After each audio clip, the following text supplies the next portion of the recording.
Good evening. Welcome to tonight's Ames Planning and Zoning Commission meeting, Wednesday, August 21st, 2019. Start with introduction of commission members.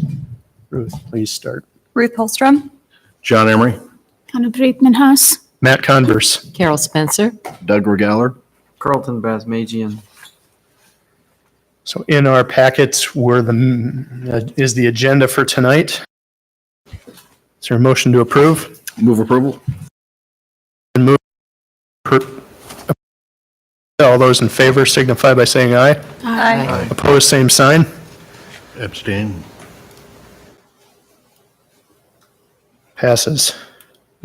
In our packets, also minutes of August 7th meeting. Are there any additions or corrections? Hearing none, is there a motion to approve the minutes from, I keep saying October, August 7th? I know what you meant. Motion to approve. Second. It's been moved and seconded to approve the minutes of August 7th. All those in favor signify by saying aye. Aye. Aye. Opposed, same sign. Motion passes. Public forum. This is a piece of tonight's agenda where you can come forward and where anyone from the audience can come forward and speak on a topic that's not on tonight's agenda. Anybody wish to do that? Seeing none. Moving to item 6. Preliminary plat for Iowa State University Research, 4th edition. 3898 University Boulevard and 3499 South Riverside Drive. All right, good evening, Planning and Zoning Commission. As you said, we're looking at a preliminary plat. A significant amount of this area viewed as part of the master plan before this phase 3 of the research park had started development. The research park did acquire a new parcel recently on the very east side of the property known as the Riley Farm with frontage on Riverside Drive. So as they've commenced with development of the area, they're now ready to plat additional developable lots on the north side of the extension of Collaboration Way and incorporate that Riley Farm property into that. So what you see tonight is a plat with those lots on the north side of Collaboration. It also has some right-of-way lots to be dedicated to us. And then, as usual, we'll have a large outlot to the south that'll be reserved for future platting as more development comes to light a few years down the road. So we're recommending approval. It's a little unique in that we have a development agreement with the research park about completing public improvements. So for the most part, the research park as the applicant does not have much in the way of public improvement requirements. The city is doing those. Water and sewer generally already in place. Riverside and Collaboration Way paving projects are going to be underway by the cities as a city project. So any questions about this plat or the general master plan? Again, the master plan is not binding. It's there to help us understand what the full build out of the research park is intended to be. That's been part of the discussion since the day we rezoned this site, is to look at this as a holistic area. Kelly, I was just curious, with the trail that's going in along Riverside, is there currently trail north of there? It's not completely a trail now. It's in the bicycle and pedestrian plan improvements for that to happen. There are some other private properties between the north part, phase 2 of the research park, in here that we don't have a path in front of those. Okay. So ultimately that gap would get closed eventually, but it isn't there. It isn't closed now. Okay. Anything further for Kelly at this time? Maybe I'm asking the same question twice, but I'm just looking at the plat. It's kind of hard to read the resolution, but the trail to the Tedesco parcel is cutting across this somehow. So that's one change from the master plan. Originally, it was looked at where lot 9 on the west side of this plat, so between lot 4 and lot 9, was envisioned as a possible trail connection. Is proposing that trail connection happen now along the boundary of a lot 11. There's also a sanitary sewer easement there, so they would make that coincident on that lot with a future improvement on the lot. Okay. Okay.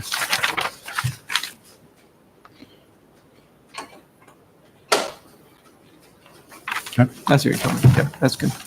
Anything further for Kelly? Would the applicant like to come forward and speak on this? Anybody have any questions for the applicant?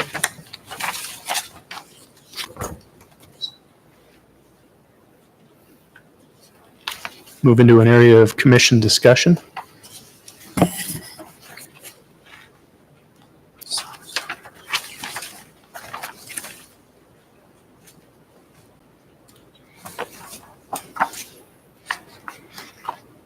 Or anybody care to make a motion? I'll make a motion for alternative one. Planning and Zoning Commission can recommend the City Council approve the preliminary plat for the Iowa State University Research Park Phase 4, first edition, as consistent with the rezoning master plan and development standards, Chapter 23 of the Ames Municipal Code, with conditions to update the preliminary plat title and labeling. Second. It's been moved and seconded. Alternative 1. All those in favor signify by saying aye. Aye. Aye. Opposed, same sign. Motion passes. This will go to council. Kelly? Yeah, so this will move on to city council with the recommendation for approval. All right, moving on. Item 7, major site development. 25 Aurora Avenue. So before you is our 2 apartment buildings within an FSRM zoning district here on the location map. They're at the very far southwest corner of the Village Park development. They're the last 2 lots to be developed in this area. You have a pattern of apartment buildings along Aurora that are medium density, and along the north side of Cottonwood are the medium density. And then there were the larger 3 apartment buildings in RH on the internal sides of Aurora and Cottonwood. The proposed project is very similar to the 2 buildings that were recently approved just to the north of here that are under construction at this time. Staff is recommending approval of the site plan and of the buildings as proposed. The plan is typical of the area in that, I'll turn this so north is north. The plan is typical of what we've seen as the pattern out here, where there's a shared driveway between 2 buildings. There's garage parking in the back, and the open space elements of all the development was really viewed as that common space dedication that's in the center part of the area, which is essentially a stormwater detention pond, but it also includes a future leg of a regional trail connection that would go from Cottonwoods south through the detention area and then extend further south as part of a county trail system is the vision. So with that, we're recommending approval. It's very consistent with what's been approved out here in the past few years. Thank you, Kelly. Does anybody have any questions for staff? Kelly, I guess I was just curious. I'd noticed the parking. Is it pretty typical then for there not to be any sort of additional like visitor parking on the side? Do you look at the site holistically then? We don't distinguish between owner and visitor parking. We just have a parking ratio based on the number of bedrooms. Okay. So if in this case, there's no assigned parking for the surface spaces versus the garage spaces. We didn't have a question about whether there's visitor available parking or if it was all owner occupied. Okay. There would be, I don't remember which side of the street, but there would be some public parking on the street itself Okay. also. I just don't remember which side of the street it ended up being on. Okay. That helps.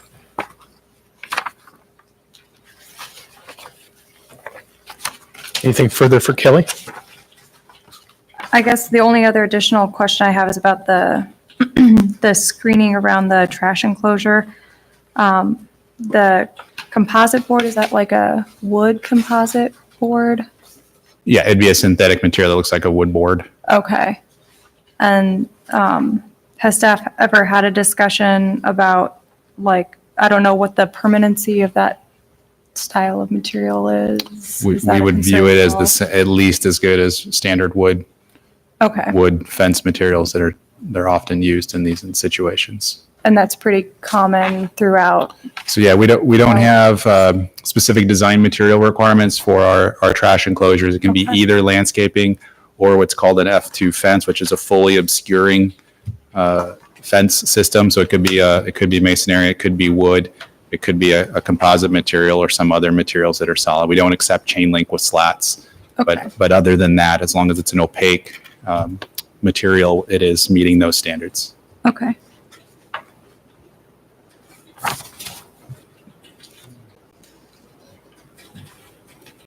Anything else for Kelly?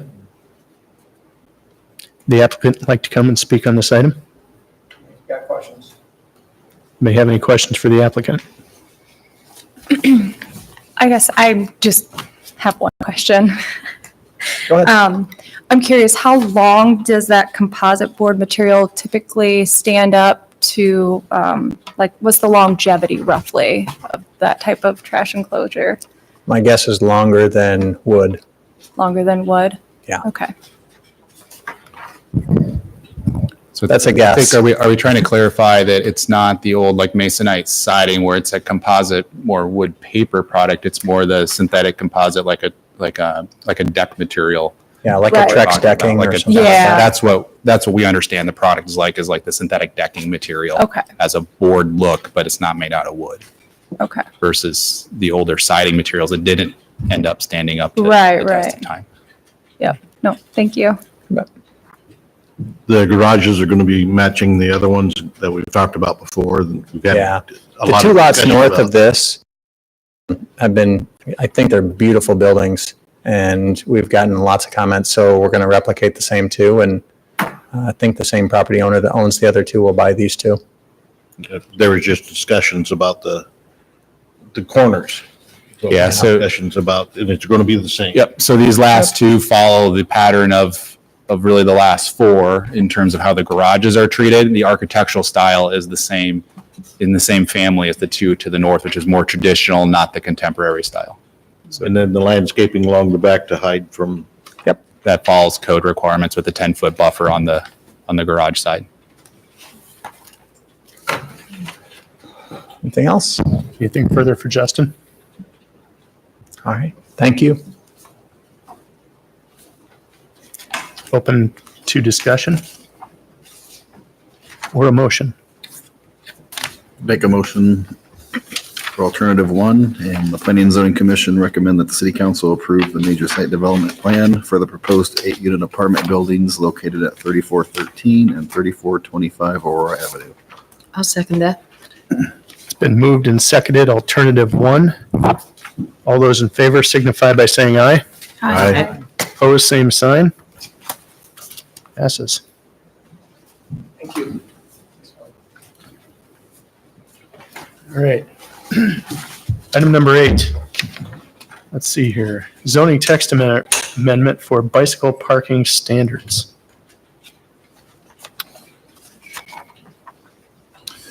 Okay, so tonight we're bringing you a text amendment at the. What we're trying to do is create an incentive for someone to plan for bicycle industrial site by allowing, if they so choose, to replace vehicle parking spaces with bicycle parking. It doesn't literally have to be in the same space as the parking to get the reduction. It could be up near the building, but we would let you reduce your parking requirement if you were to do that. So we're proposing a ratio of 4 spaces for every one parking space that can be removed. But we're allowing for up to 5 vehicle parking spaces to be removed as credit as part of this incentive. There's some coordinating text amendments to make sure that we allow for these things within front yard setbacks and things along those lines. So there are some small minor adjustments throughout the code to allow for this, to recognize that bicycle parking might be in a front yard, might be in a front setback, just like parking could be in a front setback if it's a commercial zone. But overall, that's what we're trying to accomplish here. So what we're looking for is a recommendation of the commission that essentially that you're comfortable with the direction of the language as an incentive for providing parking, and that you believe that the allowances for where it can happen on a property are appropriate, and also the ratio of credit is appropriate for what's being provided.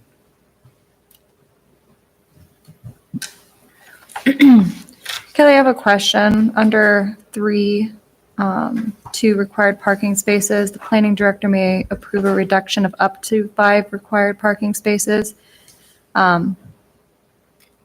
I'm assuming, obviously, there's some criteria that you'll have in place. So say if they can only potentially provide like 10 parking spaces, and it's your assumption that they're going to So this is require. So this is the language we landed on. we talked about that a lot. The intent of the incentive was not that you could have no parking. So if you needed 5 vehicle parking spaces, you couldn't go down to 0.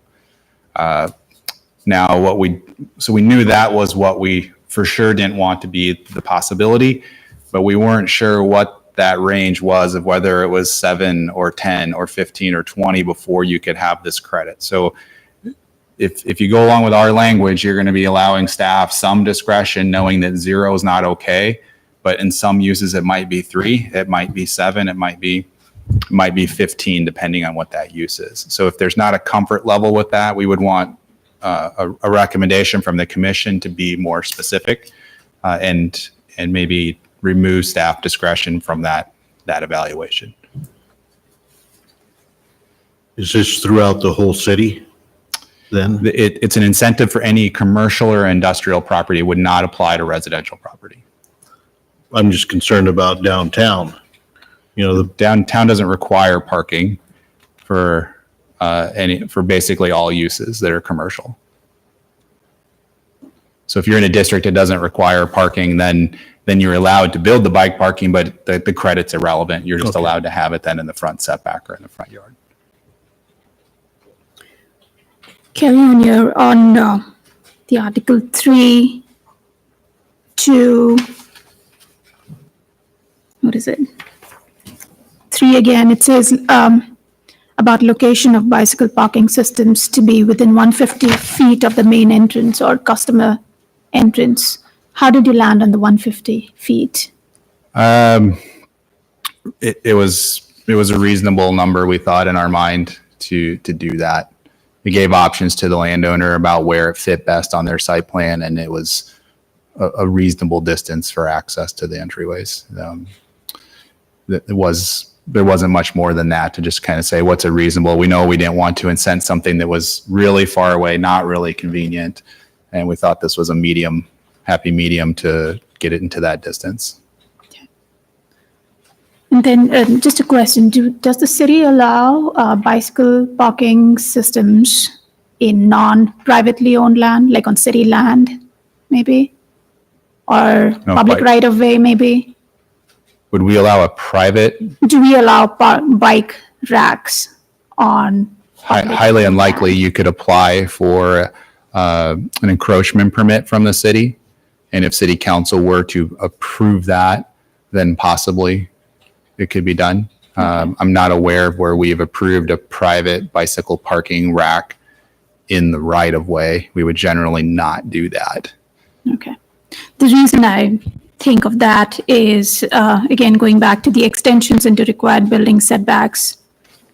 I mean, it talks about just building setbacks. It doesn't necessarily address, if at all, parking were to be allowed on non-residential or non-privately held land. We would not want to give someone a parking credit for placing bike racks on land they don't control, because if it's in the right of way, the city can remove it at any time. So we would not be interested in giving them credit if it's off their property, even if the council would allow for it to exist for some period of time. So then this speaks just to where, in situations where the city is giving credits for parking, or does it speak to bicycle parking in general? It only speaks to private development on their private property receiving a credit in reducing their vehicle parking. Okay.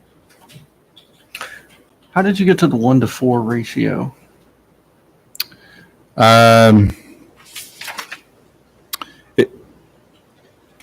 The way that works is that you can take out one parking space and very easily get 4 bicycle parking spaces into it. You can probably actually get more than that. So it's trying to be on the low end of what's very easy to do if you were to actually take out a parking space and insert bicycle parking into it.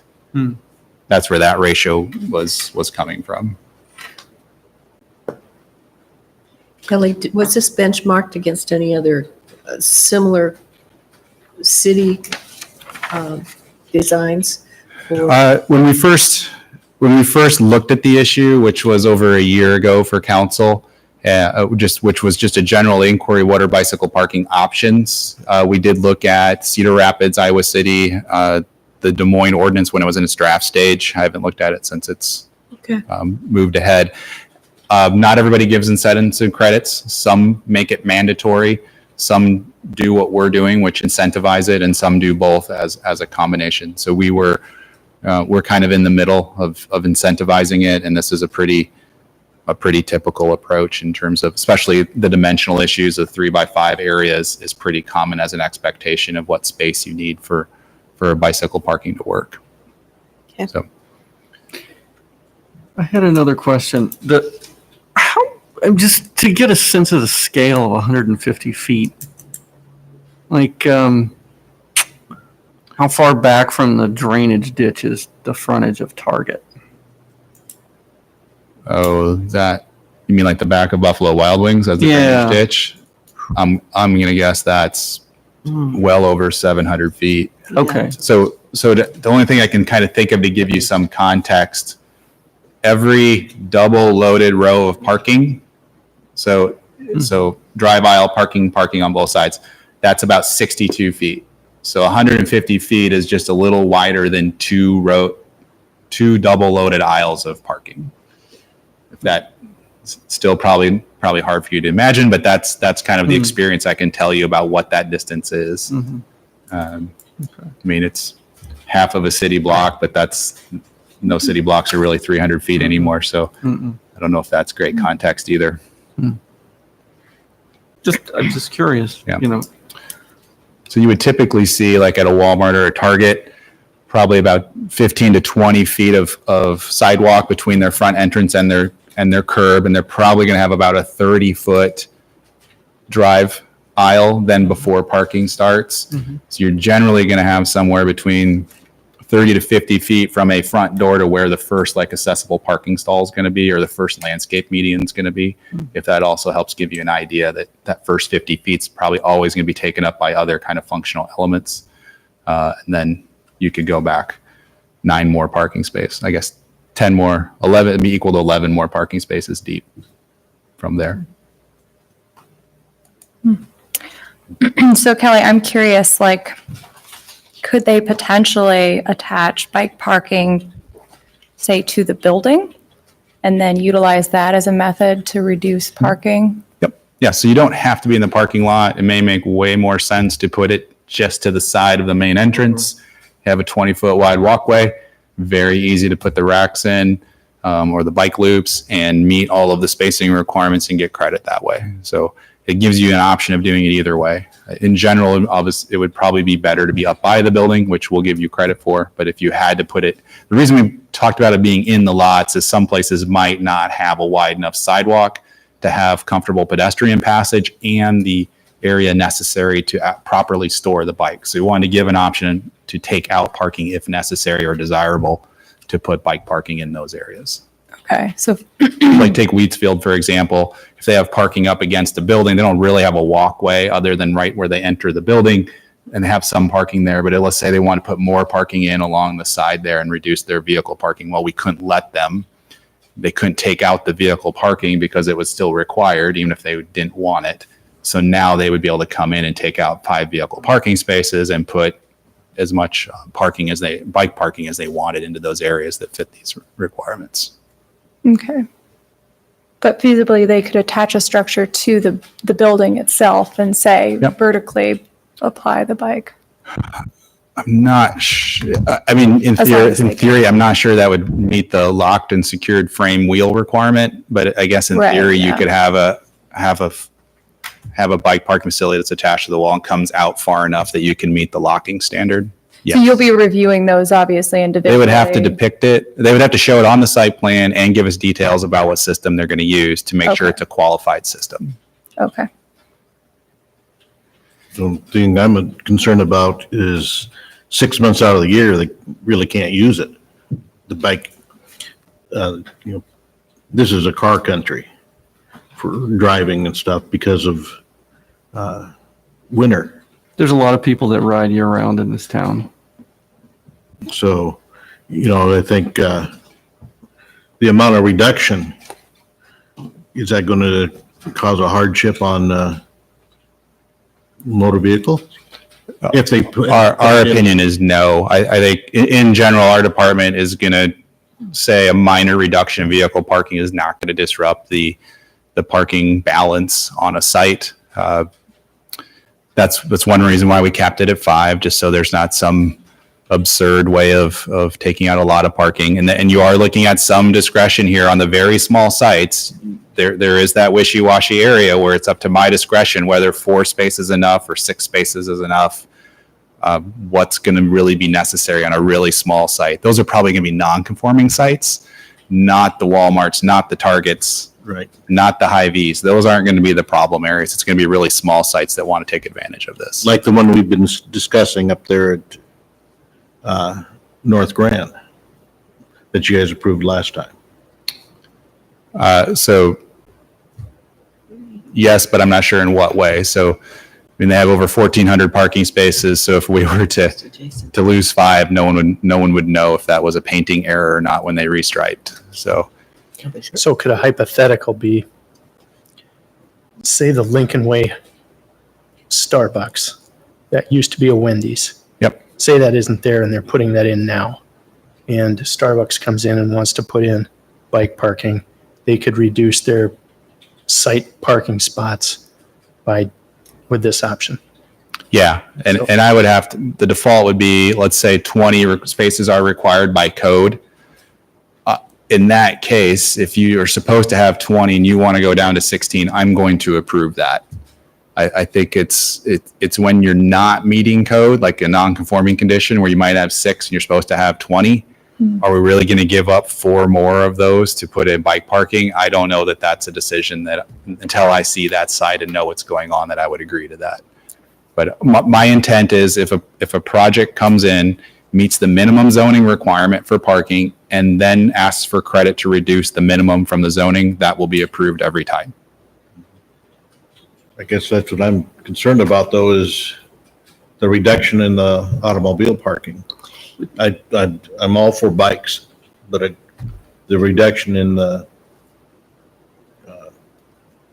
flip side is that if it is a commercial situation, the owner is not going to reduce their automotive parking to the point that it hurts their business.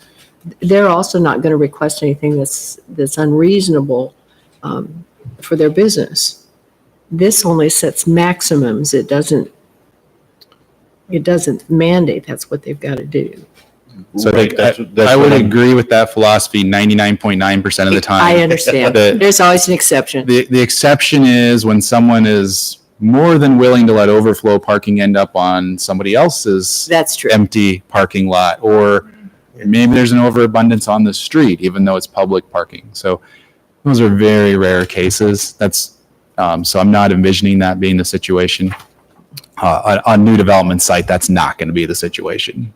It's going to be older sites that probably want to take out something and add the parking back or add the bike parking in. And will this affect the ratio of handicap parking? The ratio of accessible parking spaces is based on the quantity of vehicle parking provided. So let's say there's breakpoints at 25, 50, 100. It's essentially 2% of your parking. 2% of your vehicle parking has to be accessible spaces under ADA. So I guess if you were at 25 and you got credit to go down to 24, 23, or 22, yes, one of those accessible spaces would no longer be required. That's what I'm concerned about too, is the elderly.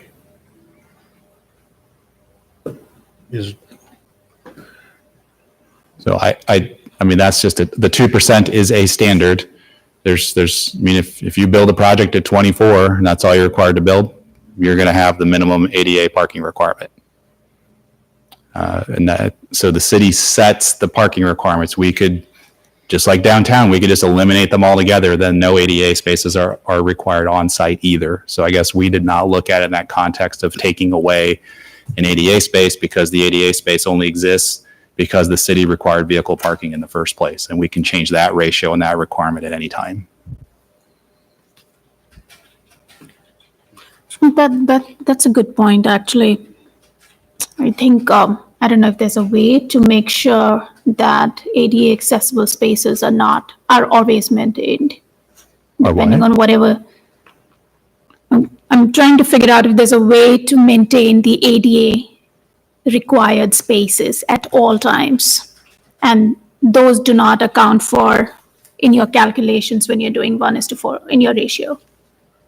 So if there are four ADA accessible spaces required for a certain property, those would still be required irrespective of what the bike and vehicle ratio here comes to, so that we don't touch the ADA accessible spaces at all. Yeah, the ADA ought to be sacrosanct. It's applied before the credit. Right. Right, there you go. That's very good. And So I'll just point out, I can waive 10% of all parking for landscaping purposes. That's just off the top. We don't first go calculate what you should have and then pull things back just to artificially inflate the ADA space requirement. So a structure could be designed as you're talking about, Anu. I'm just pointing out right now that does not happen in any other code section that we deal with. Mostly the waivers are just that 10% part, but again, some districts require none.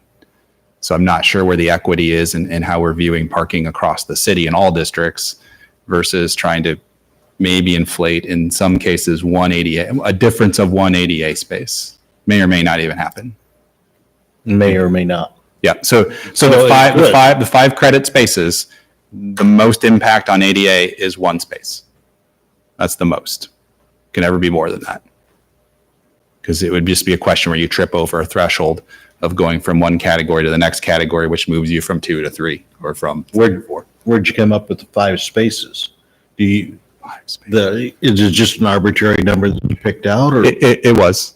I mean, there's no way to connect that to anything. It was viewed as a reasonable incentive. Again, if you were to fit 20 bicycle parking spaces, you could easily fit that in 5. You could fit it in less than 5, actually. So we're trying to over-incent the bicycle parking.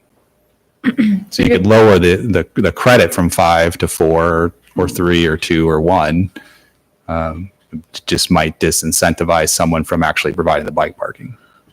So then when you were looking at those benchmark or those other cities and the way that they were managing theirs, were any of them providing something similar to what is being proposed here, where there's a potential approval of up to 5 spaces that are reduced, or how did they, I guess? I don't remember. Okay. It's been a while since I've looked at those ordinances. So Cedar Rapids is the one that comes to mind that had a similar credit system, and I don't remember if they capped it at 5 or not. Okay. Did y'all consider some kind of a sliding scale based on parcel size? No, we were trying to keep it simple. Okay. Because I'm just thinking, like, for small lots, I get the little jog that people might try to take. Mm-hmm. But for Walmart, why not incentivize them to take a whole lot more? I mean, they've got plenty of, we're oversupplying parking at Walmart already by the ordinance. We could argue that, I but, mean, they're choosing to, they exceed Right. ordinance. and so we could incentivize bigger, like HOC commercial to actually take even more out. This is a thought, not necessarily a recommendation. So I don't know, is that because you're incenting bike parking or Well, we're just disincentivizing. want to get rid of parking? Both. I mean, it's both, right? We want to incentivize bikes, but we want to disincentivize Yeah. free automobile parking, ultimately. I just was So curious. we didn't do that. I mean, again, we were focused on the small sites, not the big sites. Well, then you could reduce And- the small site threshold a little bit and say, rather than up to 5, you could get up to 2 because of your square footage. So So you I have to think, come up with some kind of ratio, maybe. I mean, we could. I guess it's one of those. Is it worth the intricacy and the energy to develop that? And Y'all yes, are the we ones that could. have to write it.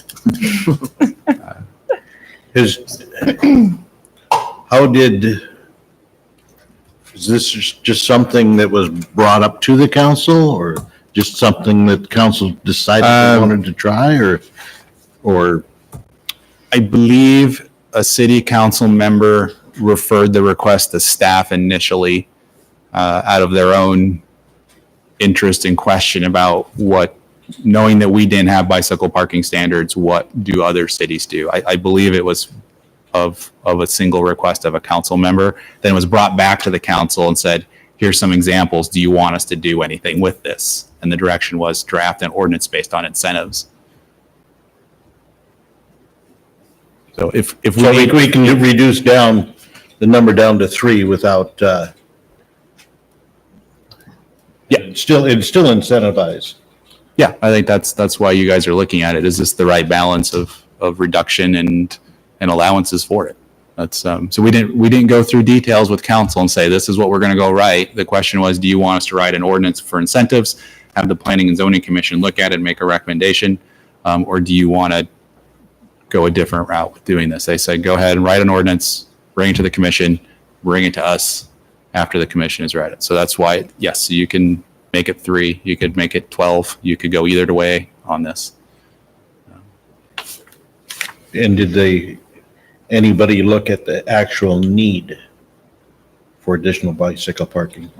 I would say there's a need, just from experience, that we don't, so we're not requiring bike parking, yet we're a community that wants to support complete street concepts. So we're trying to build facilities that get people through town, but you don't have a predictable destination with parking at the end.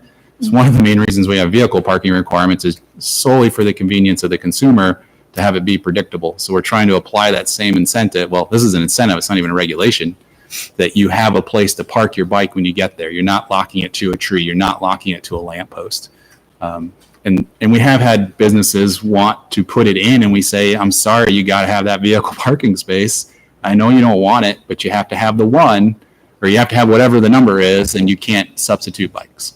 So we're trying to, I can't say there's a problem. I think there's been enough experience and questions that this will help a small number of people do what they would like to do in support of their business and their customers. But are we looking for a solution to a non-problem? No, we are solving a problem that does exist. You do not have a place at most businesses to park your bike legitimately. And again, as a community, as we're going to move towards a bicycling community with complete streets, walkable areas, places you can get without a car, you need to have a predictable location to park your bike. So I believe we are providing a small solution to a problem that will continue to be an annoyance to bicyclists and will probably continue to get worse without an ability for people to respond to that. Yes, you can put in your own private bike parking now, but you have to do it in a way that doesn't affect anything else on your site. So existing sites, it can be a struggle. New development, easy to do things. Existing sites, a little bit harder. I think it's a good problem to have when business owners in your community are coming and asking that they be allowed to put bike parking, rather than the city going out and saying, you need to provide bike parking for all these commuters. So in that sense, I think it's a good approach. They're just looking for a method by which to provide the parking in a way that makes sense for them, so.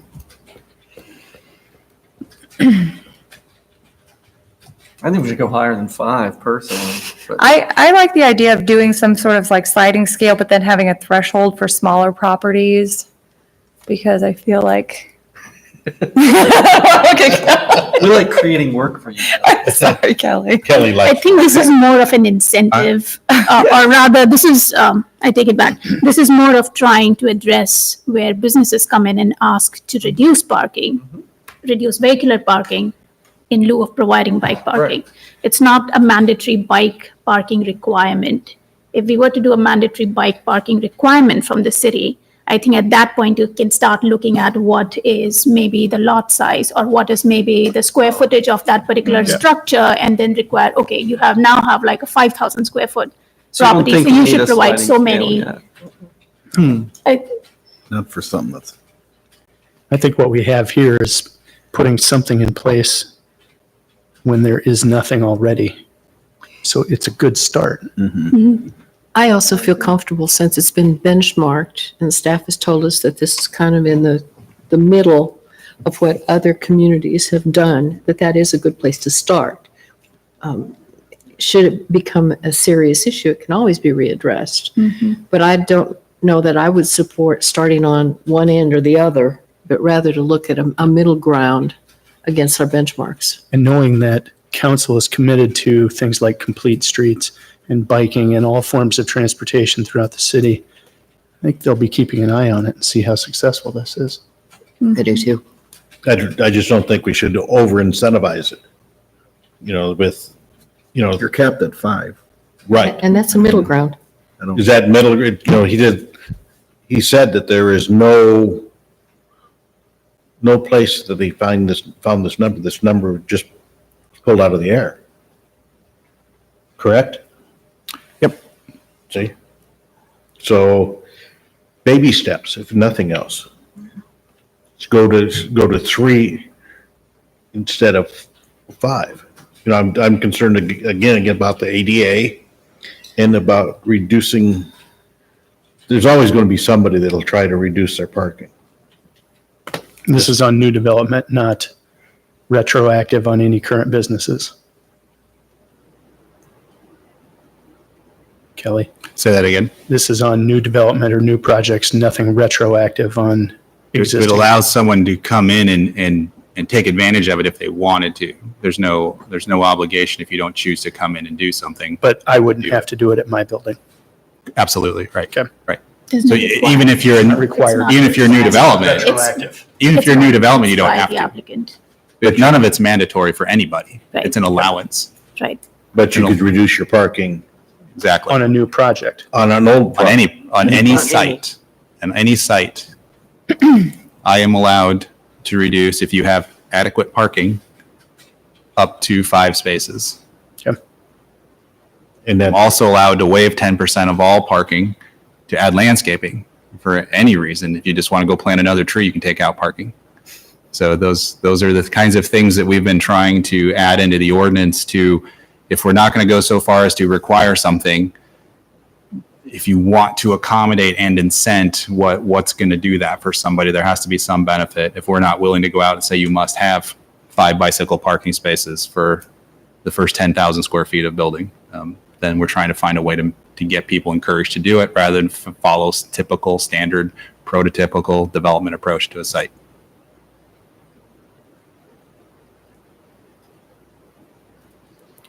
So to probably bring a little resolution, if there's a motion to look at other options, different ratios or whatever, go ahead and make that motion. We would address that with what we can before we go to council and say, this is the commission's motion is to look at this. Here's a way to do it. Here's the way that was initially proposed. Council then can give direction on where they want to go. Could we potentially defer it and request that essentially the staff do some additional research into like maybe what other cities, the other benchmark cities were doing in terms of the number of spots they're reducing? Or what other cities do? yeah. Like kind of that 5 ballpark seems to be, a concern for. You think the more. 5 is more, less? To me, I don't know. That's what- a baby step, actually. I don't think it's too much. I think I do agree with your point about ADA accessible Yeah. spaces. So if anything, I would put in something to maintain the ADA required space. But I'm not sure. I mean, I don't know what your thoughts are about 5, 3, 2. I mean, Well, how- that's how do you exactly it. like- What I'm hoping, if we defer it and ask staff to potentially just do a little more research in terms of that 5 number that was kind of like thrown out there, maybe you'll get a little better idea of like maybe 3 is a safer place to start. I'm going to say you're not going to find solid Find ground to say anything. 3, Okay. 4, 5, Oh. 6, or 8 is the right answer. It's going to be what people's feelings were about doing it. There's not going to be a Okay. technical So answer to there's that. If you want us to come back with the ordinances from other cities, I just pulled up our memo. What we looked at was Dubuque, Iowa City, Des Moines, Champaign, Columbia, Lawrence, and Minneapolis. Minneapolis and Cedar Rapids and Des Moines. I don't know if the final ordinance had a substitution, which is what we're saying as a credit option. Those other It's cities not. all just required it. So there's always a combination. If they required it, did they give any credit or not? And then some cities did and some did not. Yeah, Des Moines is required, which is why I feel like this is a good first step where you're letting applicants come in if they want to reduce parking. And as a community, you do want your community to move towards more like you're adopting complete streets. You're moving towards trying to reduce vehicular usage as much as possible and then providing more options for bike usage. And bike parking forms one piece of that entire equation. So I feel like it is a small enough step. And like was pointed out earlier, if this doesn't seem to work, if there's feedback from the community that, oh, we are losing spaces, we need this vehicular space, it's going to come back and then you could relook at that ordinance or you could look at the issue again at some point. I do agree that maybe, I don't know, if there's language in here that would help to maintain and preserve ADA accessible space. That would be my input. So that kind of gets to your point about trying to maintain spaces for people who need it, vehicular spaces for people who need it, whether it's elderly or other requirement. But other than that, I think it's a good start.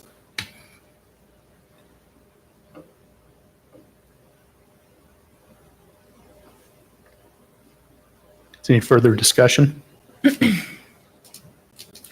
Someone venture a motion? Can we add language? Can we add a suggested language to maintain ADA required spaces? So if you look at your required parking spaces language, their planning director may approve a reduction of up to 5 required parking spaces, but no ADA accessible required. Yeah, I think just tell me what the intent is and we'd have to decide how to structure it. Because what you're saying is, what we talked about is you would first have to show me a compliant parking lot and then remove standard vehicle stalls and keep the ADA, even though it would exceed the code ratio. So we'd have to write that out in some method that's not currently in the words. Yeah, and I don't know what's the best way. Is it figuring out total So, I mean, the other thing. beforehand or after? I mean, most engineers and site plans don't come in with, this is what we were going to do before we took advantage of all the benefits in your ordinance. It's going to come in and say, I put bike parking here. I guess there's another way we could do that. If they said that they were taking credit, we could say that they wouldn't have to show us a site plan. We could say, if you're taking advantage of the credit for bicycle parking, and that was to drop you below 2 accessible, I would probably just make it a flat. If it's less than 2 accessible spaces, you must provide 2 if required by code. So you have to provide 1 up to 25 vehicle parking spaces. You have to provide 2 at 50. And then it scales up from there on 50, I think on 50 vehicle increments to essentially 2% from there on. So the ADA requirement is based on the overall parking that's required and not on the use or the size of the building itself. It's on Oh, spaces provided. That's why if no parking is got it. required, no ADA spaces are required. Yep. If you only require 1 space per 5,000 square feet of square footage, your first space still going to be an ADA space, but there's not going to be a whole lot more after that. Right. So if we went that route, I think the phrase I would be more comfortable with is to assure that you have at least, if 2 would have otherwise been required, that you have at least 2. You never get out of 1. 1's never going away. You have to always have the 1. I think it'd be the question of when you get to that 50, did you find a way to drop down or not? Really at 25. So what language would you suggest in So I making- guess I'm asking if the commission wants to go that approach, are you concerned that you would possibly lose 1 as you scale up to a lot? Or are you concerned that there's that base number of 2, 1 or 2 or 3 that's always there at a project? So right at 100 parking stalls, you need 3 ADA spaces. At 50, you'll need 2. At 25, up to 25, you need 1. So are we concerned that you lose 1, 2, or 3? Are we concerned you don't have 8, 9, 10, 11 of them on a really large site? I guess that's what I'm trying to get to. Because remember, it's never going to be a change of more than 1. Given the landscaping situation, this doesn't make sense to add because we're creating another category. That's right. Because there already can take spaces on landscaping without any of this, right? So we're creating an arbitrary new rule. So I don't agree with the ADA exception. I think we either it's up or down with this because you've already got too many caveats at play that staff has discretion over. I would agree. And I would go and say that even the landscaping piece should probably be amended to make sure that you That always might have be, ADA but that's not what we can do today. Right, But you always will, just- right? I mean, you will always have accessible parking consistent with the requirements across the country at a 2% ratio of what you build for parking. I think the intent here is just to ensure that you always have accessible spaces. I think that's the intent And from my end. So long as you always have ADA accessible spaces. so there will always be at least 1. You can never get out of that. And the question just is it 2 or 3? Is it 3 or 4? That's what we're talking about. No, one space.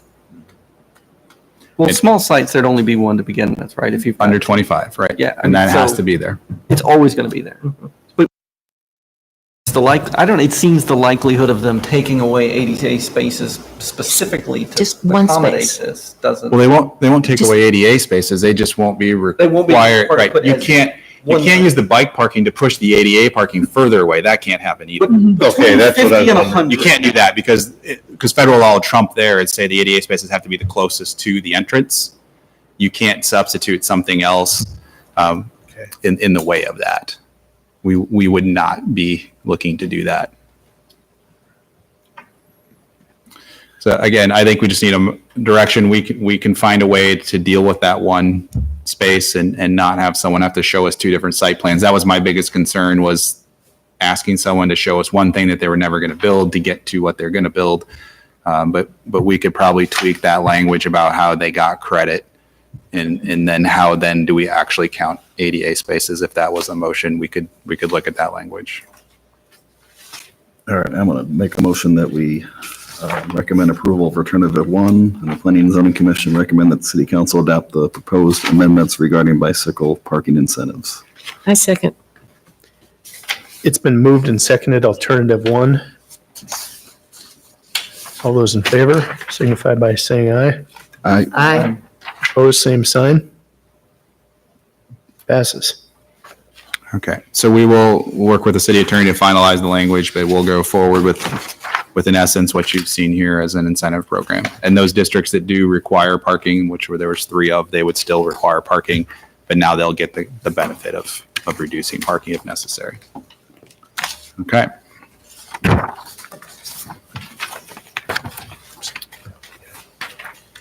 All right, item number 9, Ames Comprehensive Plan 2040 scenario discussion. Okay, so for tonight, I had mentioned at your meeting in July that I was last present at, that council had just completed a workshop regarding growth scenarios. So tonight, I kind of want to recap this for you. You don't have to give direction tonight. I think I want to kind of quickly go through it to expose it to you, give you a chance to let that soak in. Council didn't give direction from this either. There's additional follow-up information to come. So it's not a complete package, but it's a really good start to let you understand what's coming this fall. So I'm going to go through it relatively quickly and then let you guys ask some questions about what happened, what transpired at the meeting, and where we're going next. If I can advance this. Okay. So quick recap, what we're planning for is essentially 1.5% growth rate over the next 20 years, which comes out to about 15,000 people. Council endorsed that as what we're going to use for our planning assumption. So that was really important to first start to look at these scenarios. We have a target population that we want to be able to address with our growth plan. So everything is revolving in these scenarios around accommodating 15,000 people. Are we asking you questions at the end or as we go? What do you prefer? Let me go through it all. I'm going to try and do it in less than 10 minutes. So I'm not going to say everything that's on the slides, just to warn you, because I know we could spend like 2 hours. Council took 2.5 hours to go through it, and I don't think that's what you guys are trying to do tonight. But I'm here if you're here. So, we had some initial constraints that went into this. So City Council asked us to look at 4 discrete growth scenarios for the edge of the city, and as a separate task, investigate some infill redevelopment options. We do not have the infill redevelopment options in this presentation. That, I'll give you a small plug, is something that's happening tomorrow and Friday with RDG. There is an open house tomorrow here at the City Council chambers between 4 and 7 if you want to come in and see some of this information that's in the scenario planning or the earlier kickoff meeting boards and just want to ask RDG questions about growth areas or the infill. That's available to the public tomorrow between 4 and 7. But we don't have any infill scenarios for you to look at yet. So what this first task was looking at was 4 areas, north, east, south, and west. You can't see very well. There are outlines of the general areas on this map, but this map was meant to depict kind of the known constraints. We have floodways, we have slope issues, we have some ISU land holdings, which are basically immovable, that are an impediment to growth plans. So we had these things layered on and very cognizant of this as we went through trying to look at what would happen with growth. So these were the 4 general areas that were depicted with council back in April. We didn't follow those exact boundaries. RDG was given license to just work within the boundaries of 15,000 people and what's in these areas to get to the actual scenarios and the layouts that we're going to look at here tonight. So for a little bit of context, we're not going to go into this great detail, but the way RDG approached this was to think on what's a gross acreage basis, which means all land area before you subtract out roads, waterways, open space, parks, schools, any of those kinds of things that are not actually buildable but are in the area. So their numbers are based on gross. And what this diagram is meant to show you is what a gross acreage might look at is as an actual developed pattern. There's a lot of different ways to do that, but if you start to look at that, 3 to 4 units in an acre, if it's single family homes principally with maybe a little strip commercial shopping center, that's kind of what that looks like. And those kind of march through the higher order densities. This is important to distinguish because our current plan is based on net density. We have minimum standards based on after you subtract out roads and open spaces to make sure we're getting a density of housing that we can support that meet our growth goals for the city and are efficiently served by the city as well. Very low density is not an efficient service model for urban city services. So the city currently has a density requirement to make sure we're efficient in how we provide services to new areas of the city. So we're not proposing any one of these particular patterns at this point. This is just to give you context. And then you can go through these in a little more detail later. We gave you a couple of slides to give you examples of existing neighborhoods, both in Ames and for types of land uses that RDG addressed that aren't in Ames, some other places in other towns that give some, again, context and examples of what we're talking about. So on this slide, we talk about Northridge, a subdivision that's approved in the very early 90s. It's relatively low density at 2 units per gross acre.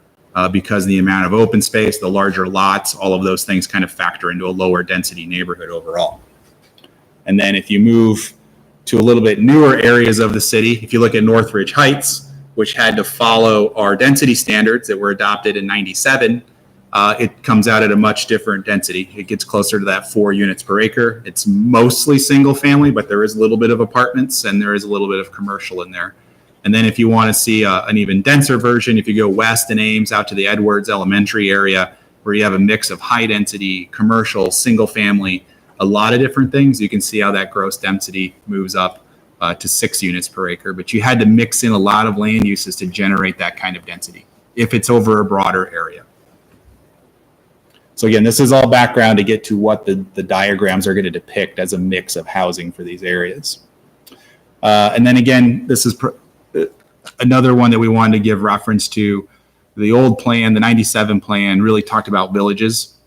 And we established a goal of, again, based on net of about 8 dwelling units per acre. So we didn't base it on gross. So we tried to calculate village for you specifically for Somerset. So on a gross acres, it's 5. But when you subtract out a lot of the open space and detention pond areas, it does get up to 9. So that's the one area that is a model of what the old land use plan wanted to see repeated over and over again. And this other diagram on the right, again, as you get bigger, densities are always going to drop because you have more and more things you have to put into a community.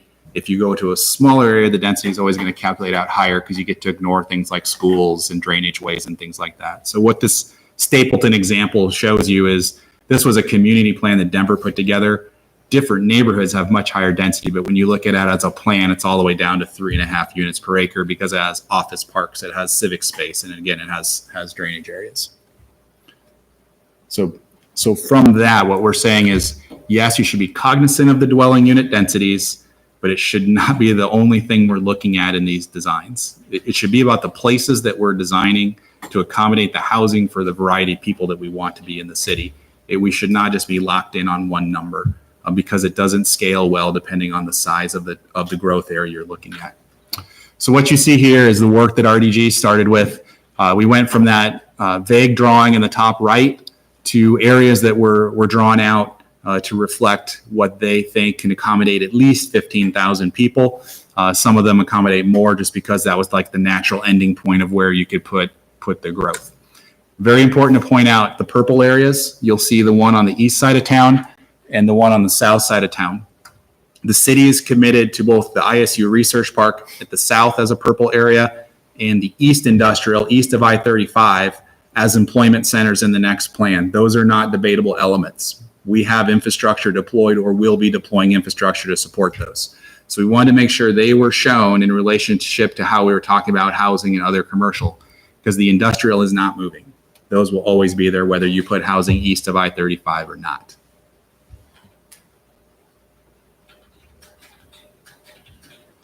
So I'm going to start in the north. So there is in this presentation, there's a land use depiction trying to give you a sense of the mix of uses. There is a calculation for the different housing types. So if you wanted to get into it, you can see the mix of low density, medium density, high density housing, and that's in the presentation on these other slides. We also give for each one, we give a quick bulleted summary of those things that are probably positives, those things that need to be investigated more. And in each one, there is a clear possible negative that'll have to be addressed as we go through. So I'm not going to go through each of these. I'm going to kind of give you these quick summaries.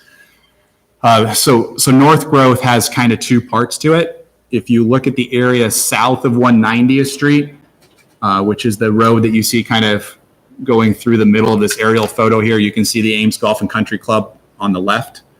The area south of 190th is already area that is in the current plan and will be developed because we've invested in Hyde Avenue. We've invested in other areas being built out in this area. So although that's shown in North Growth, the focus of the exercise is what can be done north of 190th Street. We're presuming everything else south will continue as planned today. That's where the obstacles start, is at 190th Street. Where do you bump into Gilbert? It's about 1.5 miles. It's just off the aerial photo. The southern limits of Gilbert, about 1.5 miles from the city. So it's that darker area north of 190? So 190th Street is, if you're looking on the screen, I guess it's on both screens. So my arrow, this is 190th right here. That is not Gilbert. You have to go another 1/2 mile past that to get to Gilbert. I've been talking about the Gilbert, what do you call it, the zone that they have to approve? Reservation zone 2 mile buffer. or 2 mile. So we have, The 2 mile. Yeah, the 2 mile zone. they don't have, so I'm not going to get into the fringe plan issues. There's different things about that. So we're planning for an area that, yes, Gilbert could also partially claim. We're not getting into the technicalities of who can annex what in what order and what's first. We believe if we wanted to grow this way, we have the capability of doing it. Gilbert could not probably go to the state and block us from doing that. We couldn't stop somebody that wanted to annex from Gilbert to going to Gilbert either, though. So if that was the situation, that Gilbert wanted to serve somebody and they wanted to be annexed to Gilbert and not to Ames, it's possible they could go to Gilbert if they wanted to do that. Now, Gilbert also have to be able to serve all of this, and that's not part of this evaluation about who is more competitively positioned to do this.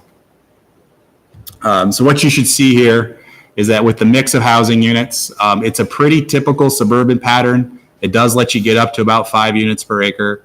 It does have a way to accommodate that 15,000 people. It is, I'm sorry, it just doesn't move through as nicely as I wanted to here.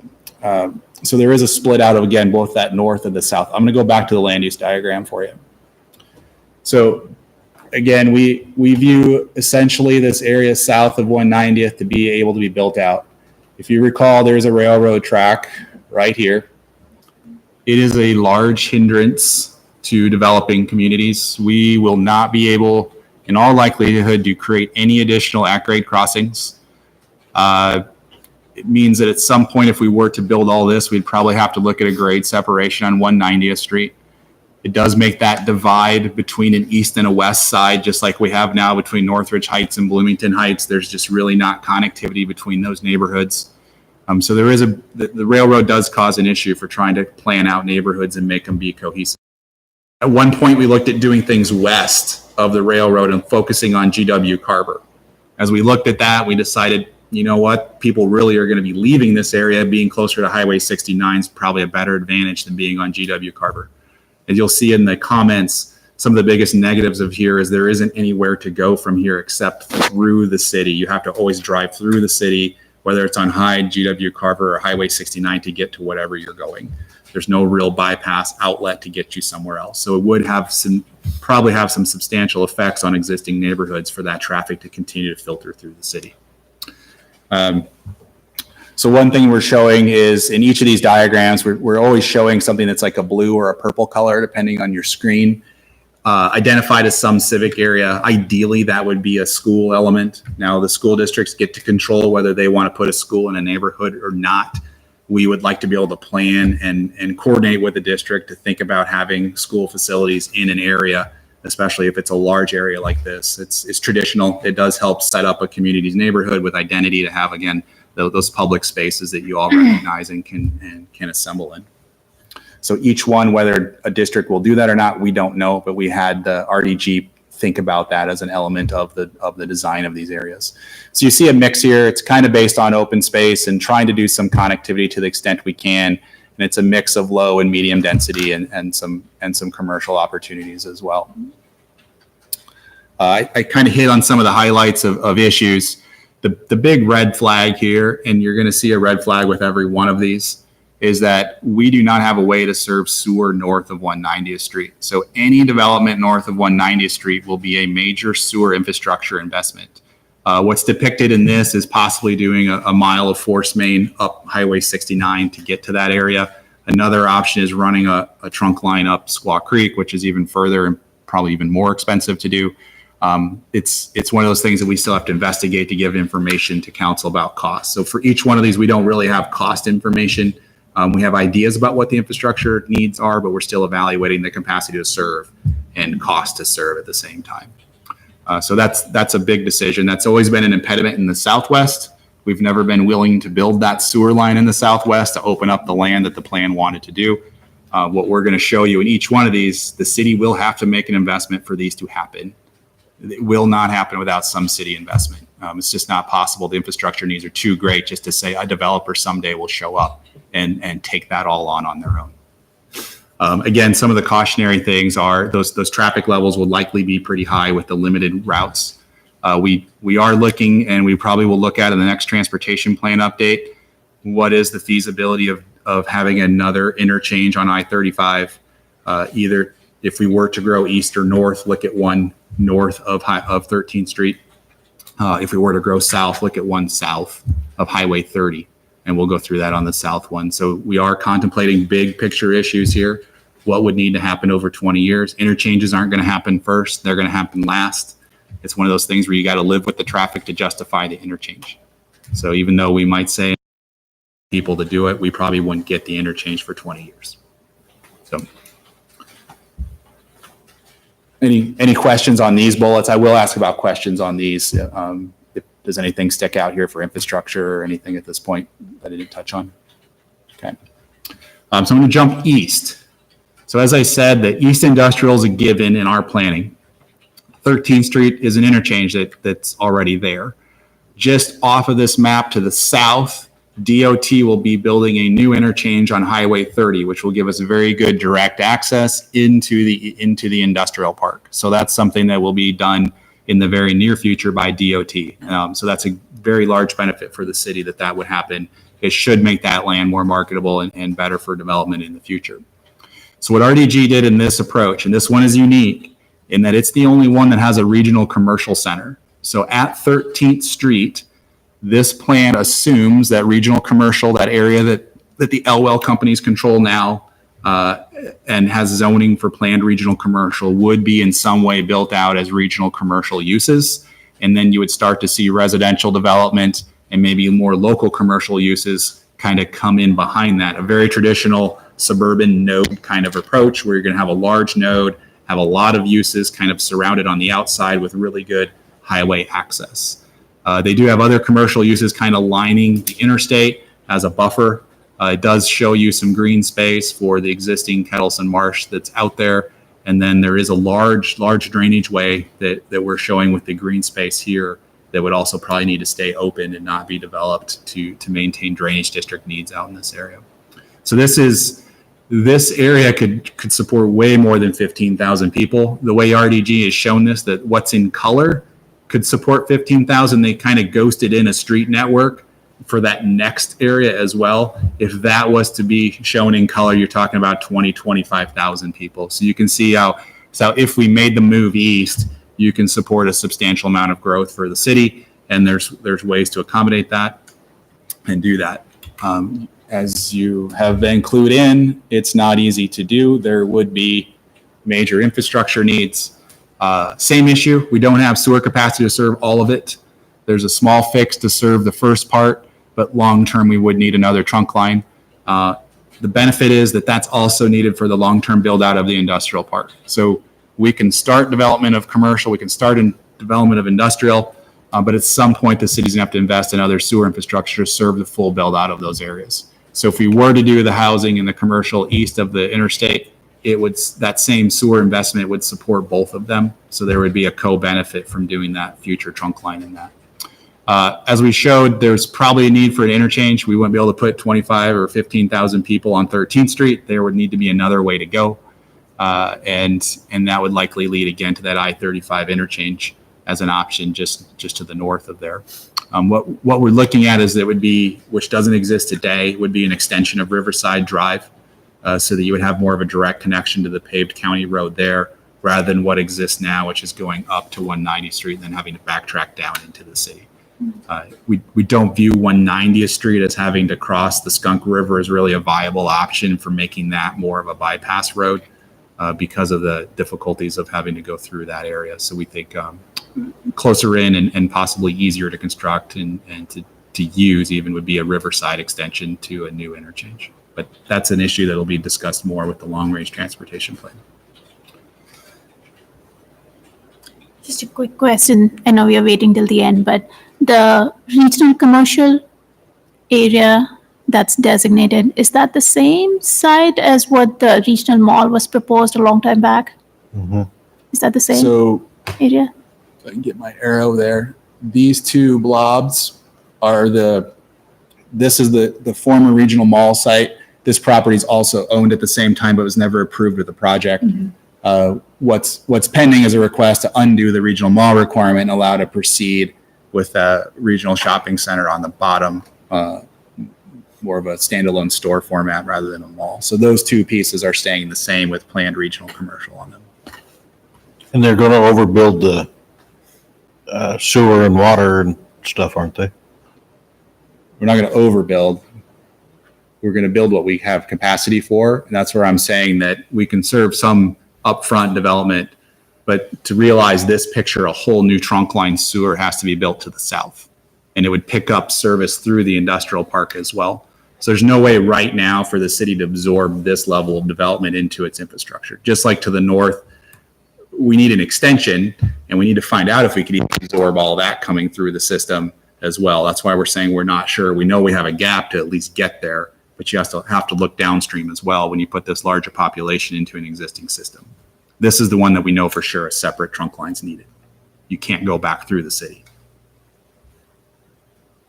Down to the Cambridge plant. Yep, it'd be a direct line right down to the plant. So south growth, this one has, I'll point out a couple things here. This one has a little bit different land use orientation to it. It's the most compact. It's the one that if we weren't trying to follow labels, but if you were one to try to say what's the one that's most like a village, it would be this approach. It's really put the most density kind of in a core central area and radiated development out from there. As RDG was doing this, we weren't trying to replicate the same thing 4 times because we wanted to be able to look at both the geography issues and then also look at the land uses themselves. And if people liked one version of the land use, say, well, yeah, that could be transposed to the east. This could go to the north. If you like what's north, that could come to the south. The one thing that's a little different with the south is the way this is shaped is based on a drainage basin. So to fit everything into a drainage basin that was easy to serve, we did have to do the most compact pattern. So if we did want to go south but didn't want to have a higher density pattern of development, we probably couldn't get all 15,000 people into there without stretching the area out into different drainage basins, which is probably not something we would do very quickly because it would just kind of complicate the whole sewer infrastructure needs for the area. The main piece of this is this new interchange would really be a necessity. There is not, in our traffic engineer's opinion at this point, before we've done really any substantial modeling, Highway 69 and Highway 30 are not going to be a convenient and well-equipped roadway to serve an additional 10 or 15,000 people as the only way to really get in and out of the city. So we know that if we were to go this route, we would have to work with DOT to work on taking that overpass and making it into an interchange. So the benefit is there's already a bridge. The incremental cost of getting it to an overpass is less than the full freight of making an interchange. Now the main benefit, and there's another benefit to this, the research park would be in favor of this approach as well. It would give them better commuter access as well. So again, if you're thinking about how do we support our economic development goals in places that we want to invest in for jobs, how does the housing do that besides just having workers in town? What other infrastructure can support everything? This is one that if we do both of these, we're creating a place and infrastructure that serves employment areas down here as well. So it could be a big co-benefit. One thing you'll see down here at the very west end, we don't show this, but the airport's in a master planning phase, and they do have plans for expansion of that runway. So there would be some alterations to 265th Street ultimately when that runway expansion happens. So we're just kind of showing that roadways have to change or be altered as you go west. The runway expansion and the airport master plan does not affect anything to the southeast. So where we're showing housing and commercial development, that is feasible. If anything west of here, that gets more problematic about the clear zones for the runways. So if we go south, it's for sure this node can be done. We're not saying that a whole lot more could be done down here though because of airport complications or other utility service issues. But it is a big chunk of land that could very easily be added into the city with the exception of needing that interchange. So if you were to go through these numbers, you'd see there's more of a high density mix here than there is a low density mix. And again, it's very similar to the village concept that we did talk about in our old plan. The big issue is the interchange. Water and sewer are actually easy to do. The current trunk line that goes to the plant is not very far from here. It'd be very easy to connect down to that main trunk line that goes to the plant. So it's the one place where sewer is not an issue, but the roads are probably a bigger issue than roads are a big issue in all of them, but it's probably the biggest issue for this one. So the west, this got broken down into two different areas. It was so much land that it could be way more than 15,000 people. So RDG really thought if you broke it down into two parts, you kind of have two different approaches to development. So the one that you see here, West B, is really an extension of that southwest growth concept, but it's moving it into Boone County. The current plan endorses southwest growth as a good thing south of Highway 30. And that would be in this, really just this area right here is what's in the current plan. But we know that if we were to deploy sewer infrastructure to get here, it can serve more than that. So the logical extension would then be to continue moving west and to move north towards Highway 30 and Lincoln Way and create kind of a new node and a new area down here. There's not a lot of complications in this area. It is mostly farmland. There is Worley Creek. We're not showing going south of Worley Creek. We're leaving that kind of as a natural buffer to land to the south. You will see a dotted line right here. The oil pipeline that went in a few years back, that's trying to represent that. So you can see that at the very extreme edge, it does start to get into that oil pipeline area. That would not be a necessity to keep developable land around the oil pipeline. It very easily could be cut off and not have to worry about what the interface issues are with that pipeline corridor in the future. So this is a pretty nice and neat and tidy package. It has good highway access. It does extend the plan all the way up to Lincoln Way. Both plans look at Lincoln Way and County Line Road as kind of a core area, and then it's whether you build mostly to the north or mostly to the south. Y Avenue is County Line Road, right? Yep. Yep. So right there is County Line Road. And it was a pretty, the mix overall is just a mix of kind of single family and some smaller village node components. You can kind of get a different variety of in that area of different housing types. Some of the issues were, again, sewer infrastructure is necessary. It doesn't exist today. It does need need at least a mile of sewer extended to get there. It does have good transportation access though. There's some familiarity with the market. One of the issues with these plans is what's marketable to developers. How do we get people to build the housing? Some experience with the West, moving into Boone County and being really solely in the United School District for the majority of it. That's a little bit of an unknown. Most developers are comfortable with Ames and Gilbert. Being in United might be an issue that has to be addressed for developers to be comfortable going forward in this area. So the West Growth A, one thing that was decided as we looked at this is the railroad, again, is a large impediment. There's very few high quality grade crossings. We have issues with emergency response and our ability to get across the railroad in a predictable manner. So we decided early on we weren't going to show anything north of the railroad. So all development in this western version has been shown as south of the railroad tracks to help alleviate transportation and emergency response concerns that would take substantial investments to address otherwise. So this one is centered on Lincoln Way. It's again right here, Highway 30 to the south, and this is County Line Road. So it's showing again some of the build out of that area that's north of Sunset Ridge and south of Lincoln Way. It's probably happening regardless of what else we do, but then it's trying to show what you could do as you go into the Boone County area. Boone County, if you haven't been out on Lincoln Highway for a while, there's quite a bit of commercial industrial development along that road. It would be presumed those things stay. The goal isn't to necessarily annex things because we could. We don't really have an interest in annexing county development. We don't really have a benefit from trying to serve all that unless it's necessary to unlock additional land for the city. So there is a lot of development along Lincoln Way, but further to the north, there is land available for housing. And that's kind of what we were focused on for the most part.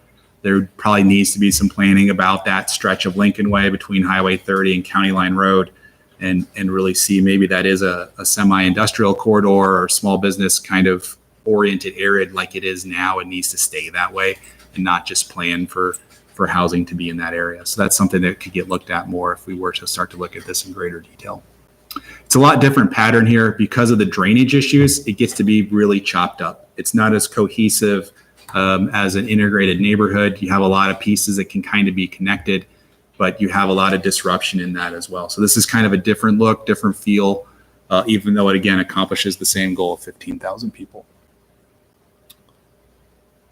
And I kind of went through the pluses and pros and cons here.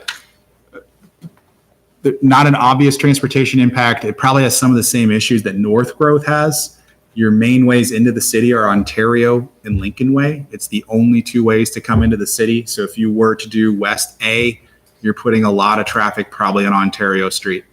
It's not a roadway that's really equipped to be a 5-lane arterial street, even though it's a large street. It's not meant to be that in the way it's currently designed. So there could be some traffic issues through the community with that option as well. There may or may not be sewer capacity that might have some possible extensions of existing facilities on the west side without a trunk line. That's part of the evaluation that's still going on for the city. So these last two maps are depicting kind of that backbone infrastructure that was needed. So you can see on the brown lines, that's the sanitary sewer. As I mentioned, we need to get north some way. This is showing that sewer line extension to get up to there. This is trying to show another option that comes from the west side. This is that large trunk line that would be needed someday to serve either growth east of I-35 or industrial development. And you can see what needs to be done to get down to there. In the southwest, you can see how we have to come from an existing area and come around and up into this area as well. So it gives you a sense of what infrastructure we're talking about. The blue is the water. It's generally easier to deal with. It's the sewer extensions that are a little bit trickier for us to work with. All of it can be done. It's a question of cost and timing. And we've we'll get into that a little bit more before we make decisions on where we're going with this. So that's the nutshell of what was presented to council. The direction was a good long discussion. Council thought it was a very well-received workshop to be able to work through these, kind of understand the different land use blobs, what's it meant by the different housing types, kind of the pros and cons of these different areas. Clearly, we have more information to generate, and they're definitely looking forward to that infill piece. So what you see up here is 60,000 people, because each one serves 15. I don't believe we're going to be able to go in all four directions because all four need a substantial investment up front. So I think as we start to get a better idea of what can be done incrementally, what the infill development options are, we'll get a better picture of kind of what's maybe near-term growth versus what we need to work on as a little bit further out growth options, and whether we can tackle whether there's an interest or a desire to do more than one direction at a time will be something that we'll learn a lot more about later this fall and winter. So that's my recap.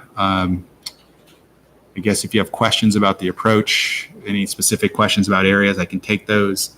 You're not taking any action tonight. And if you want to discuss it more at another meeting, let me know. We can put it on a future agenda to discuss if you want to have some time to think about it. When's the infill information expected back? When is the what? The infill. So RDG is working on that in-house tomorrow in the city, and we should be able to provide that back to council at the end of September. So our goal is to go back to council with one of two items at the end of September or the beginning of October, either the completion of this task with scenarios or to start to talk about pulling a vision together to help to start to formulate the plan. So there's kind of two competing tasks that need to get done next before we can get to a draft plan. It's completing a vision and kind of setting priorities based on that feedback we've gotten and the initial kickoff phase, and then finalizing this so they can get a better handle of what it would take to support these areas. So if it all comes together, it'll be done in September. If not, it'll be done in the beginning of October. That eastern one, Yep. the infrastructure is going in and the trunk line is going to be added already, or? Not the north-south one. So we're building along Lincoln Highway. We're going to do water and sewer extensions that connect back into the city, and that buys us a big chunk of square footage that we can serve without having to jump to the big investment. And the same with the regional commercial. There's a leg from Dayton that we can extend over to that commercial area to serve it. We don't know how much beyond that we can serve until we start to see what the user level is. We just know that meaningful development would definitely trigger another capacity improvement. So the development that can happen the quickest for the Ames would be the south and the north. I don't think you can make that statement because you would have to be prioritizing one infrastructure issue over another. If you're saying what's the quickest way to extend sanitary sewer, you can Well, do that in all four that's the directions. big issue, is the sanitary sewer over everything, right? I wouldn't say it's over everything. It's necessary for anything to build, but you also have traffic issues. You have water network improvements you have to make. Sewer can go northwest or south without downstream capacity issues. That's what East, you can do some, but need that trunk line sooner rather than later if you did a lot. So it's, in terms of expediency, they're all kind of similar. It's really that cost. Kelly, I have a very basic question. Going back to the demographic data that you showed right in the beginning, you said the planning is being done with the estimate of 15,000, growth of 15,000 people in the city. Yep.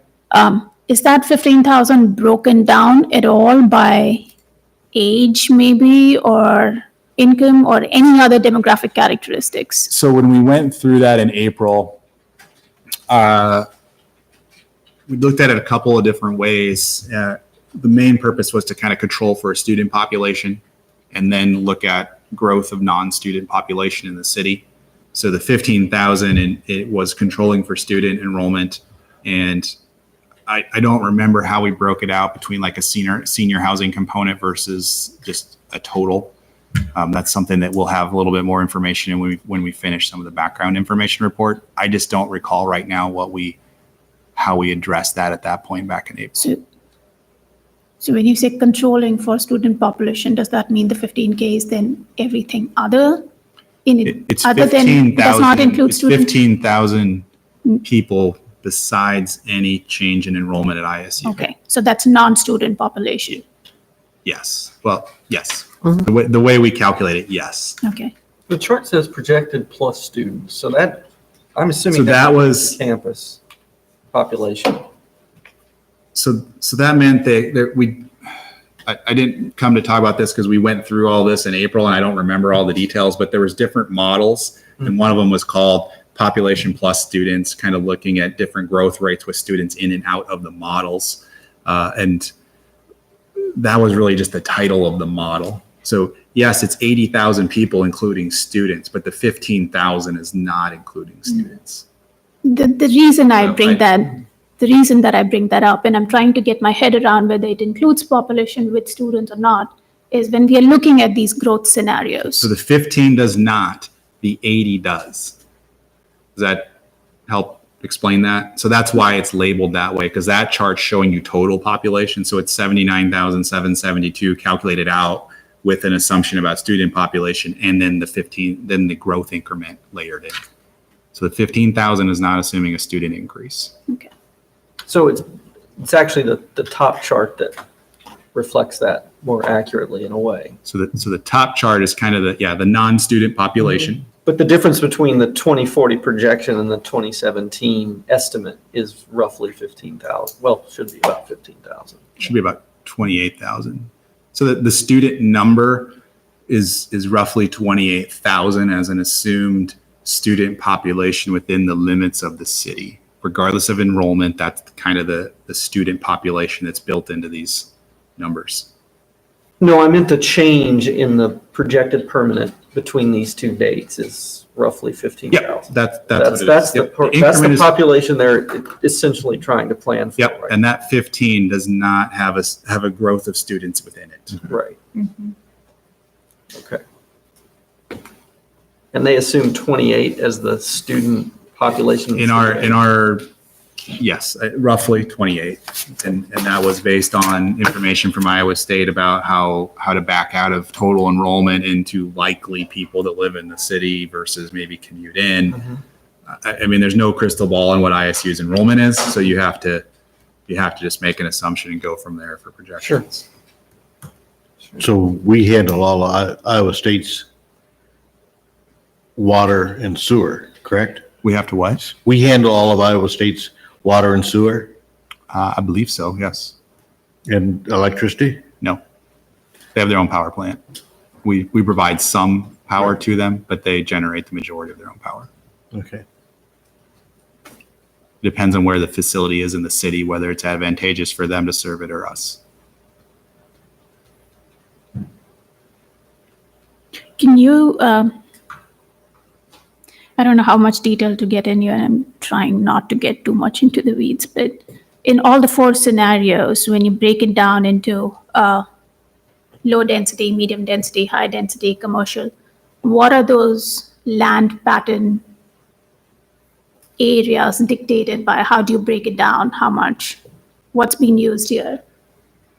In terms of how much percentage of Why is it a yellow versus an orange versus a red yes, and area? why is a yellow so much versus orange so much versus? It basically, we gave license to RDG to use their professional experience and opinion to lay out these growth areas. So there's not, it was artistic license given to RDG to show to the city what the densities look like at these numbers and how does it fit in these areas. That's all it was. We didn't tell them you need to average 6 units per acre. We didn't tell them anything like that. We just said 50.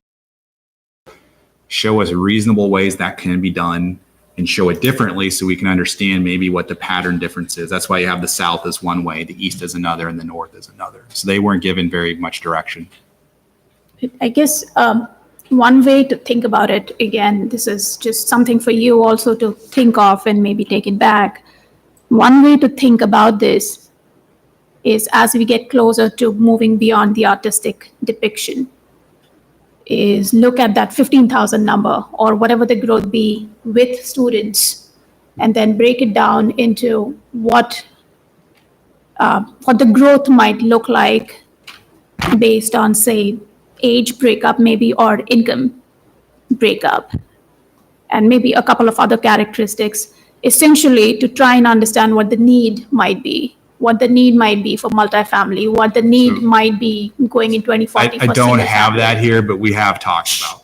Yeah, and I'm just saying So that that- that's just that- something to think through and So there see will if that's be- something that can be brought in. When you start to talk about what's the housing need beyond the population need, we have started to talk about that. I just don't have that for you tonight Okay. to tell you how far down that path we've gone. Okay, but this, as long as It's- that's It's just in one our of the things to consciousness think that of. it's not as simple as you need. Sure.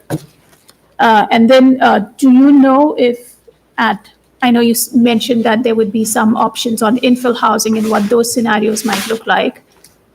Do you think there might be like a combination scenario if you're looking at 15,000 population and this is what your infill looks like and this is what your, say, West A or B looks like? Can we see a combination of what portion of that 15,000 might be accommodated through infill and maybe the rest might be accommodated through one of these scenarios outside? So you're asking me to guess a little bit on where we're going. I think the logical result of this was just an exercise. When you combine the two together, you're going to show how a city could double in size through infill and growth. That's not what's going to happen in 20 years. So we're getting a really big picture of like a 50, 70-year horizon for the city, which has never been done before. This is something to build upon for future decisions. It might not be what we do right now, but it shows what can be done in the future. So my guess is when you have all of this laid out, we will look at how to allow for both in the most efficient means possible and probably the most cost-effective manner possible. So that's why I'm not saying that we're only going one way. We might be able to go three directions, or we might go partially three directions and a lot one way. But then we'll know what that next step is to get to another area. And same with infill. Infill is the hardest one. We might really want to see that happen. It's the hardest one to predict in terms of what the market's going to accept and what the people are willing, when the people are willing to sell and see those things. So if we get to, for example, you could take an approach that says we want to see the infill happen first and again, constrain the external growth. So you could take that approach. We visited Bloomington, Indiana, which has that approach. There is no external growth. They refuse to, for a variety of reasons. It's basically impossible for some reason to extend utilities to grow outward. So their whole plan is about seeing infill and redevelopment. Even the county can't really accommodate that growth. Very slow growth that way, because there's just not a lot of opportunities for those places to turn over and see that redevelopment. So if that was our choice to say that's what we want to see is basically infill, then we would control that by not extending infrastructure. Now, if we want to see both, have a lot of options open to everybody, then we will find a way to support both. So is the infill scenarios will be the same number, the same magnitude? No, it's different. We were not told to find a way to put 15,000 people in the existing city. That would be very disruptive. That's a different exercise. So what we really are doing, and it won't probably even be to this level of detail, is certain areas identified. A lot of it was building from the Lincoln Corridor Plan, areas that had already been identified as maybe areas that could be suitable for other changes. The one that was specifically identified was looking east of Duff along Lincoln Way. The corridor plan kind of cuts off at Duff and Lincoln Way. And you have some areas both north and south of Lincoln Way that are kind of aged out commercial areas that might have another life. So what was given as that task is these are the areas, what can we see happening? And what would be the result of different ways of redeveloping rather than how can you fit thousands of people into these areas? So it's a little different approach. It's more like what's reasonable to be done and what's the output rather than how do you force it in.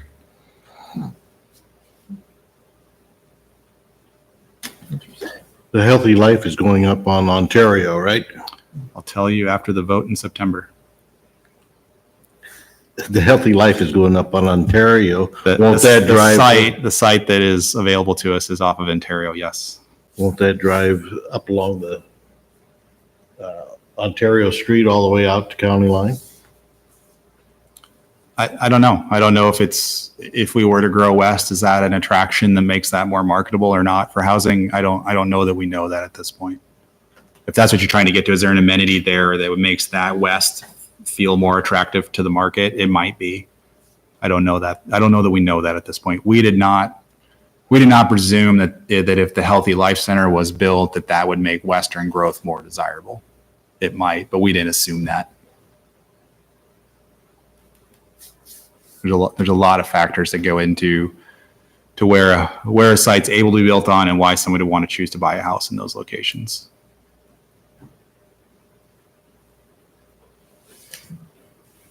So I'd say chew on this. Not a full picture of information, but it is meant to give you an idea of what we're trying to do. Again, this might not be the plan at all. This was an exercise to become educated about the issues in any direction that we want to go.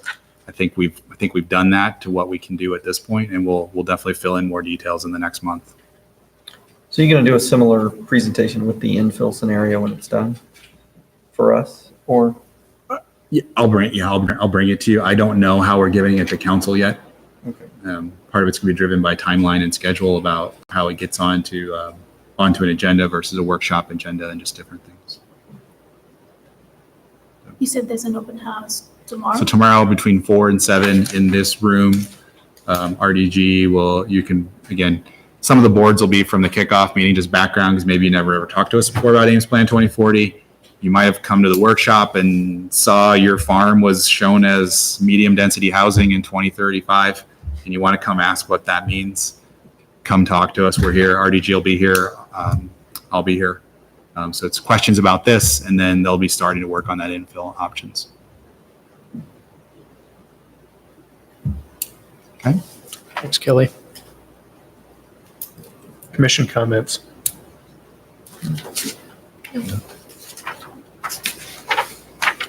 Staff comments. I'm done.